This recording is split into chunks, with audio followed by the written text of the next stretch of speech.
GM just had 600,000 trucks recalled for catastrophic engine failure. Toyota is on its second major engine recall in 18 months.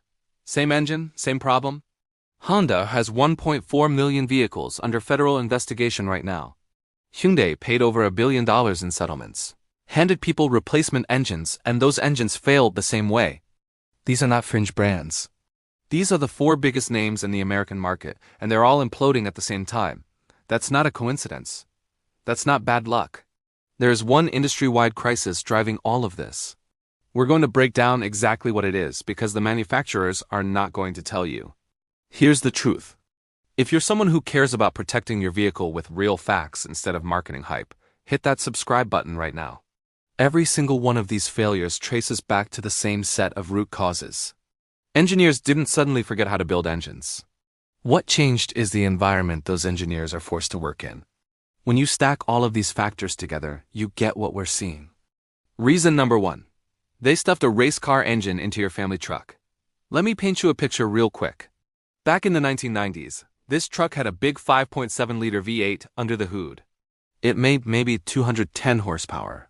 That engine had thick walls and lots of metal everywhere. It would run forever because it was never being pushed near its limit. You could skip an oil change, run it hard in the summer heat, and it just kept going. Those engines are still out there. Now here's what's happening today. Manufacturers figured out a trick. If you slap a turbocharger on a tiny engine, say a 2.7-liter, and crank up the boost pressure, you can squeeze 400 horsepower out of something the size of a suitcase. On paper, that sounds awesome. More power, smaller engine, better fuel economy numbers. Marketing loves it. The EPA loves it. Everybody's happy, except your engine. Here's the thing nobody tells you at the dealership. That little engine is producing more internal pressure, more heat, and more stress than that old V8 ever did, with half the metal. We're talking cylinder pressures over 2,000 psi. That's the pressure you use to only see inside purpose-built race engines. Your truck is not getting rebuilt after every race. It's sitting in a Target parking lot for 45 minutes with the AC on. Think about it like this. Imagine you hired two guys to carry boxes all day. Guy number one is 250 pounds of muscle, built for heavy lifting. Guy number two is a skinny 140-pound kid. The big guy handles the weight fine, but that skinny kid? He's burning out twice as fast because he was never built for that load. That's your modern engine. It's the skinny kid carrying a big man's load every single day for years. And it gets worse.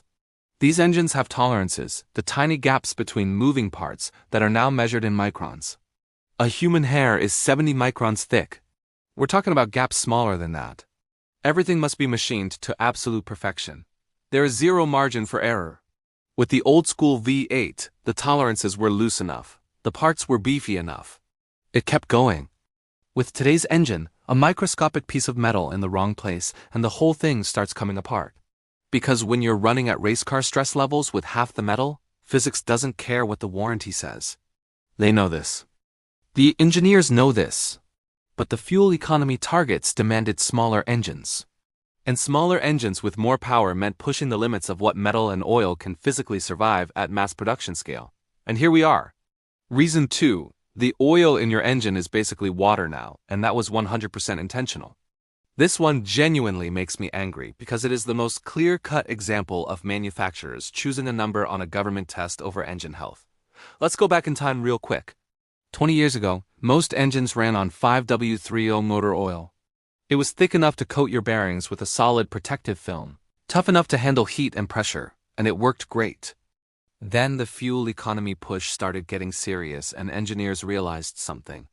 Thinner oil flows faster and creates less internal drag.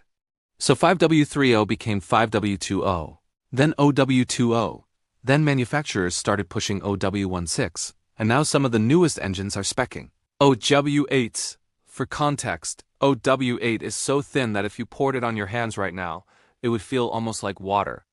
That is what is supposed to be the only thing standing between your engine's crankshaft and total destruction. And why did they go this thin? Not because it's better for your engine, but because it saves about half a mile per gallon. That's it. That's the reason your $75,000 truck is running. Oil barely thicker than the stuff you'd use for a squeaky door hinge. Now here's where it gets real. For thin oil to actually work, those parts have to be machined to incredibly precise tolerances. We're talking about the gap between your crankshaft and your bearings being smaller than a human hair. Because if that gap is even slightly too large, thin oil just gets pushed out, and your metal parts are grinding against each other. The machining has to be perfect. The assembly has to be perfect. The oil pressure has to stay up. There cannot be any debris, but real life doesn't work that way. Real life means a cold start on a January morning in Minnesota, where that thin oil takes a few extra seconds to fully circulate. And here's the part almost nobody is talking about. Old engine bearings were built with a lid overlay on top, and that lid was forgiving. If a tiny piece of debris got into your oil, it would just embed right into that soft lid layer and sit there harmlessly. Then environmental regulations targeting toxic materials pushed manufacturers to eliminate lead from engine components entirely. When you take the lead out, you replace it with harder aluminum-based alloys. Cleaner? Yes. But forgiving? Absolutely not. These new bearings do not absorb debris. They get scored by it. They take damage from every imperfection. You've got ultra-thin oil, tolerances so tight, and hard bearings with zero ability to forgive. You pulled 3 safety nets out at once. The proof? GM's recall fix for the 6.2-liter V8 was switching from OW20 to OW40, literally twice as thick. GM told you through their own recall remedy that OW20 was never adequate. They just didn't say it out loud. Reason 3, machining debris is destroying bearings before you ever drive off the lot. This is in the actual NHTSA documents. When manufacturers hone engine blocks, they generate microscopic metal particles, razor-sharp and harder than the bearing material. A professional builder spends hours cleaning a single engine, but GM and Toyota build thousands of engines a day. At that scale, you get automated rinses and quick visual checks. That is how the debris ends up in your engine. Thick enough to absorb it. The bearing material was soft enough to embed it harmlessly. But with today's engines running OW20 oil and micron-level clearances, everything changes. One microscopic piece of metal between a bearing and a crankshaft starts acting like sandpaper spinning at thousands of RPM. Soon, you've got metal on metal. A week later, the engine breaks down on the freeway with your kids in the back seat. This isn't just theory. It's in federal documents. Toyota's NHTSA filing describes debris that can lodge against the No. 1 main bearing. GM's filing calls out issues with crankshaft and connecting rod components. Reason 4, COVID broke the factories. Engines built between 2020 and 2022 came out of factories that were completely chaotic, with skeleton crews and new suppliers. Normal validation protocols were thrown out the window. Stellantis found actual sand trapped inside engine blocks. These are documented in recall filings and corporate communications. These engines are now at 60,000 to 100,000 miles, exactly where hidden manufacturing defects become catastrophic on the road. The warranty complaints are spiking right now.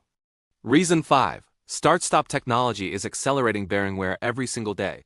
Every time your engine restarts, oil pressure drops to 0. When the engine fires back up, there's a moment where bearings spin with no oil film protecting them. That's a dry start event. Your city commute might be running 40 to 50 of these cycles a day. Highway trucks outlast personal trucks because they don't get this constant abuse. Reason 6. CAF e-fuel economy rules forced engineers into designs they knew were risky. This is the root of the problem. Missing targets by just 1 mile per gallon can lead to over $300 million in fines. So manufacturers squeeze every fraction of MPG by any means necessary. Ultra-thin oil, cylinder deactivation, and start-stop systems exist to hit government numbers, not because they make engines last 200,000 miles. Engineers didn't forget how to build reliable motors. Their bosses told them to hit 49 mpg or pay billions in penalties. They chose compliance over reliability. A predictable rate of engine failures was calculated to be less expensive than missing CAFE targets. You are paying for that decision with your truck. You can't change what they built, but you can stack the odds. Check your VENG right now at nhtsa.gov. If you're in a recall window, act immediately. Cut your oil intervals in half. An extra $60 a year in oil changes versus a $20,000 engine replacement is not a close call. Kill start-stop every single time you drive. If it resets, an OBD2 module can disable it permanently, gaining years of bearing life. After your warranty expires, step up 1 grade on oil. If you're running OW20, Consider OW30 to give your bearings a fighting chance. If buying used, stay away from 2021 through 2024 models. An older V8 with highway miles may be safer than a new twin-turbo with city miles. If your engine failed or if you're scared it's going to, drop your story in the comments. Hit that like button and subscribe for more.